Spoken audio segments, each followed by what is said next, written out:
Thank you, Gosia. So I'm extremely happy to give a talk on this topic today, and also extremely happy that actually Ahmad gave a talk today. Um, so in this talk, I mean, here in this first expression here, it's penalized least square optimization problem. So we minimize with respect to B the residual sum of square plus a penalty term. So in this optimization problem, X represents a matrix, n-type P matrix, Y is a vector, and the norm is the norm for which the unit ball is a polytope. So we can consider, for example, the supremum norm, the L1 norm, or the slope norm. This, the set of minimizer S of this optimization problem is never empty. And our aim is actually to give a condition of the matrix X such that whatever Y, the minimizer of this optimization problem is unique. And now, I'm going to introduce the slope norm, which is a particular norm for which the unit ball is a polytope. So here I consider a vector W.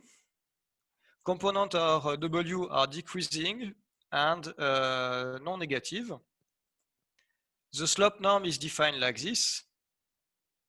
And you may notice that to compute the slope norm, we first need to order component of X with respect to the absolute value. So two particular cases of the slope norm.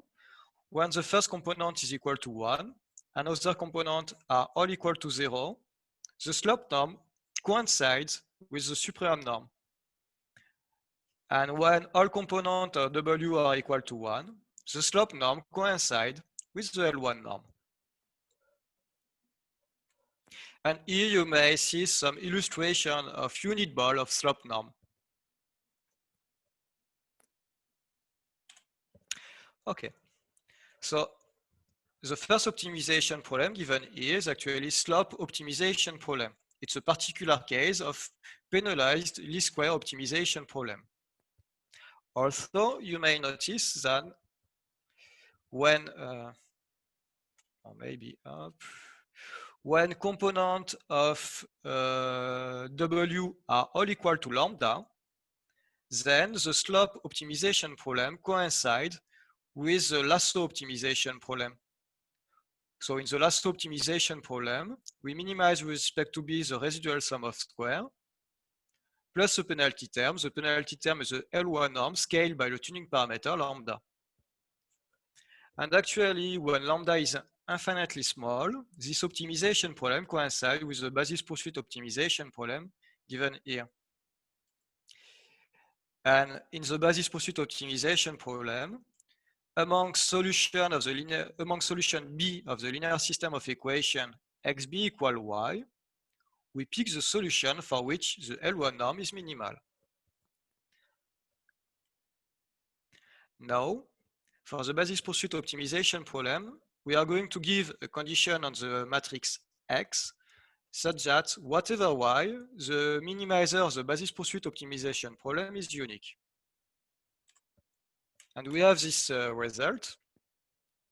So given a matrix X, I can pick a vector Y for which the basis pursuit optimization problem given here is not unique, if and only if the vector space generated by rows of X intersects the face of the cube for which the dimension is smaller than the dimension of the null space.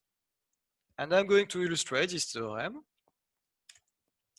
So here I have a basis pursuit optimization problem. The matrix X is the matrix 1, 2. At the left, on the left, this line, the black line, is represents the vector space generated by the unique row of X. This line intersects edges of the cube. Dimension of edge is 1, which is not smaller than the dimension of the null space, which is also equal to 1. And thus, according to our theorem, whatever the vector Y, the set of basis pursuit minimizer is unique. And on the right, so for an arbitrary value of y, given on the x-axis, I draw the affine line xb equal y, and on this affine line, the red point is actually the unique basis pursuit minimizer. Here, a second example is still a basis pursuit optimization problem, but the matrix X is now the matrix 1, 1. So you may notice that in this case, the vector space generated by rows of X intersect a vertex of the cube. The dimension of a vertex is 0, which is smaller than the dimension of the null space, which is 1. And thus, we can pick the vector y for which the basis pursuit optimization problem is not unique. And actually, taking a value for y different from 0 here, and by drawing the affine line xb equal y, you may notice that the set of basis pursuit minimizer, which is a red segment, is not unique. Okay. So, in the theorem for the uniqueness of basis pursuits involves actually the cube, and the cube is actually the unit ball of the supremum norm, and the supremum norm is actually the dual norm of the L1 norm, which appears in the optimization problem. So, to generalize this theorem for the uniqueness of basis pursuit minimizer to a theorem for the uniqueness of penalized least square optimization problem, I'm going to introduce the unit ball of the dual norm. So here I consider a norm whose unit ball is B, and the unit ball of the dual norm, B stars, is a set of vectors Z for which the scalar product between Z and X is smaller than 1 once X is an element of B. So for the L1 norm, B stars is a cube. And for the supremum norm, B star is actually the unit ball of the L1 norm. And more generally, when B is a polytop, the unit ball of the dual norm is also a polytop. And actually, we have this result. So given a matrix X and given a norm for which the unit ball is a polytop. So for example, you can think about the L1 norm, supremum norm, or slope norm. Then we can pick a vector y for which the minimizer of this optimization problem is not unique, if and only if the vector space generated by rows of X intersect the face of the unit ball of the dual norm for which the dimension is smaller than the dimension of the null space. So I'm going to give several illustrations of this theorem. Here, I consider a penalized least square optimization problem where the penalty term is the supremum norm. X is the matrix 1, 1, and the figure on the left represents the cross polytop, which is actually the unit ball of the dual of the supremum norm.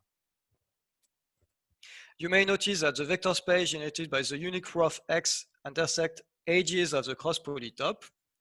The dimension of edge is 1, which is not smaller than the dimension of the null space, which is also 1. So whatever y, this minimizer is always unique. And taking an arbitrary value for y, here y equal to, and by drawing level line of the function phi here, you may notice that indeed the minimizer of this optimization problem is unique. And here the unique minimizer is the red point. I consider the same kind here of optimization problem, but X is the matrix 1, 0. So X coincide, the vector space generated by rows of X coincide with the X-axis. Thus, this vector space intersects vertex of the cross polytop, and thus, according to our theorem, we can pick a vector y for which the minimizer of this optimization problem is not unique. And indeed, taking y equal to, and by drawing level line of this function phi, you may notice that the set of minimizer is not unique. It's actually the red segment given here. A last illustration, here I consider a lasso optimization problem. and X is the matrix 1, 1. And you may notice that for this matrix X, the set of lasso minimizer is not unique as soon as I pick a good value for Y. Now, you may notice that this matrix X, 1, 1, also appear in this actually optimization problem. It's the same matrix X.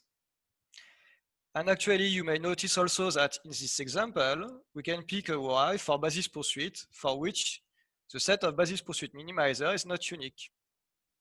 And here, I just want to say that actually, lasso and basis pursuit share the same condition of uniqueness.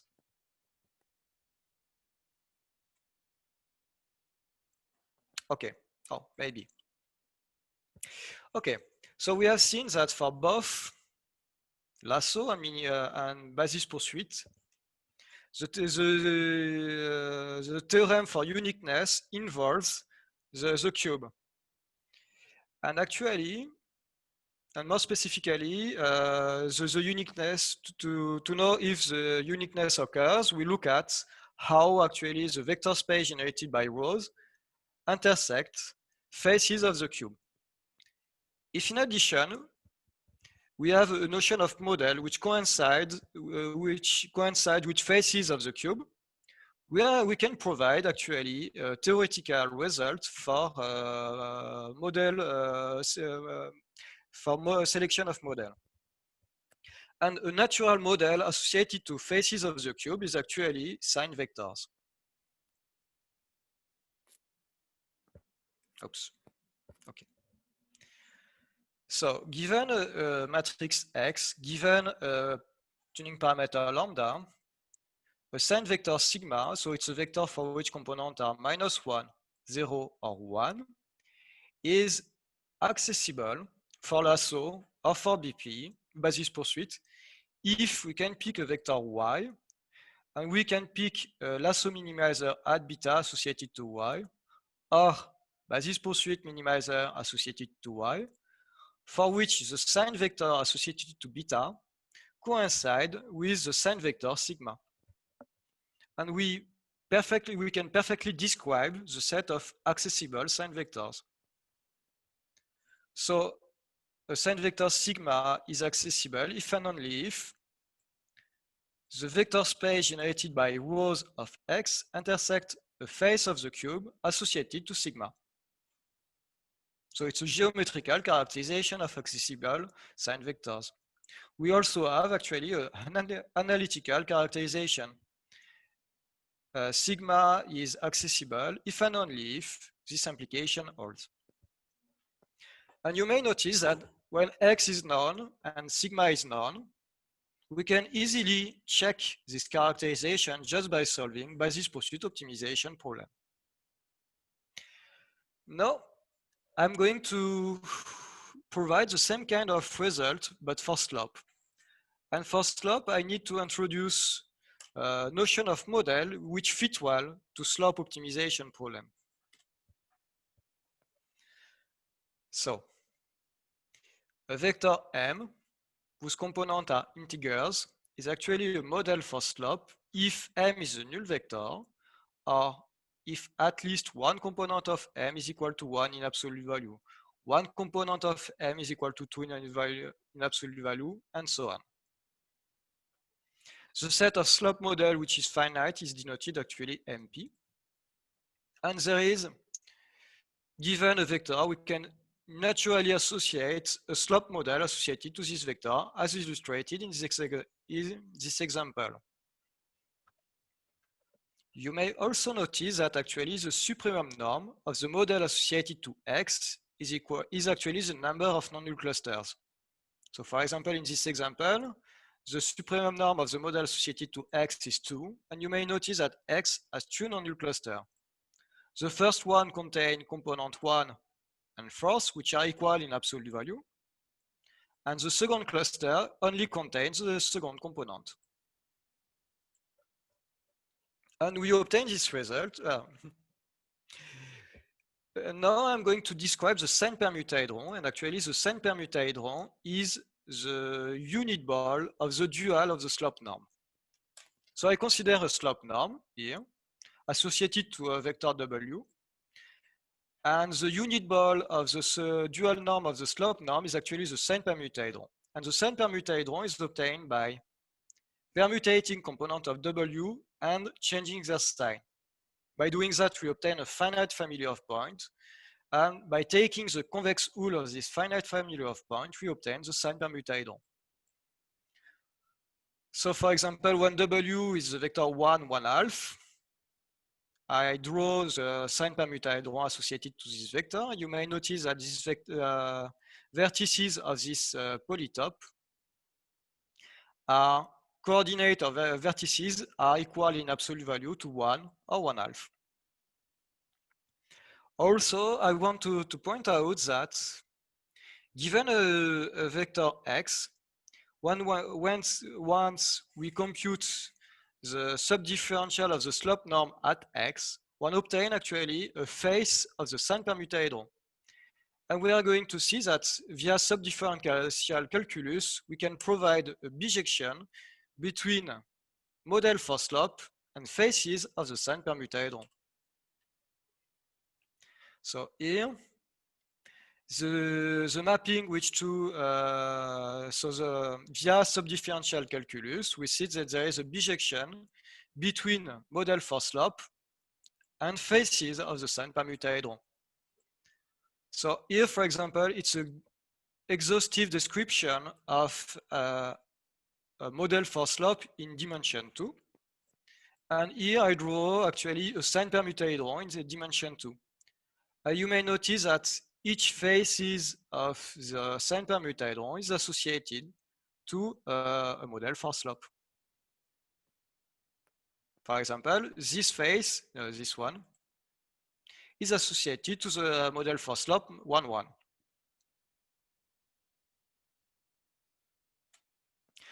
And now we are going to define the notion of accessible model for slope. We say that a model for slope M is accessible when we can pick a vector y and we can pick a minimizer of the slope optimization problem associated to y, for which the model associated to the minimizer at beta is equal to M. And similarly to lasso and basis pursuit, we are able to characterize accessible model for slope. A model for slope is accessible if and only if the vector space generated by rows of x intersects a face of the sign permutahedron associated to the model M. And we also have an analytical characterization. A model M is accessible for slope if and only if this implication occurs. And given when x is known and M is known, we can check this characterization by solving a similar problem as basis pursuit. I'm going to illustrate actually this proposition. So here I consider actually a slope optimization problem. The slope norm is associated to the vector 3.5 and 1.5. And the sign permutahedron associated to 3.5, 1.5 is represented here. It's this polytope. X is a matrix 1, 1. And this black line represents the vector space generated by the unique row of X. You may notice that this line intersects the full polytope, of course, associated to the model 0, 0.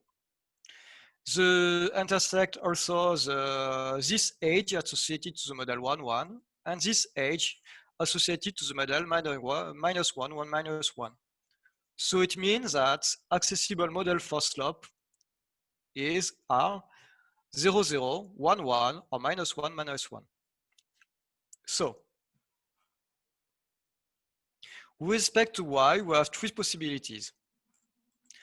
The lasso minimizer can have both components of the lasso minimizer can be equal to 0, or both components of the lasso minimizer can be equal and positive, or both components of the lasso minimizer can be equal and negative, and that's all. We do not have other possibilities. And finally, we have actually also a result which generalize to SLOP, a well-known fact for lasso and basis pursuit. It's well known that when basis pursuit or lasso minimizer is unique, the number of non-null components is smaller than the rank of X. And actually, when the SLOP minimizer is unique, the number of non-null clusters is also smaller than the rank. So this slide concludes my presentation. I want to say so. There is on the chat, there is a link to the article, The Geometry of Uniqueness and Model Selection of Penalized Estimators, including SLOP, lasso, and basis pursuit. And I want to say that a related article to this presentation, the one on I did with Gosha on the sign recovery by lasso, threshold lasso, and threshold basis pursuit denoising. In particular, in this article, no. Yes, in particular in this article, in the high-dimensional linear regression model, we prove that sigma, so accessibility condition is necessary and sufficient for sign recovery by thresholded basis pursuit and thresholded lasso. So thank you. Now I'm available to answer your question.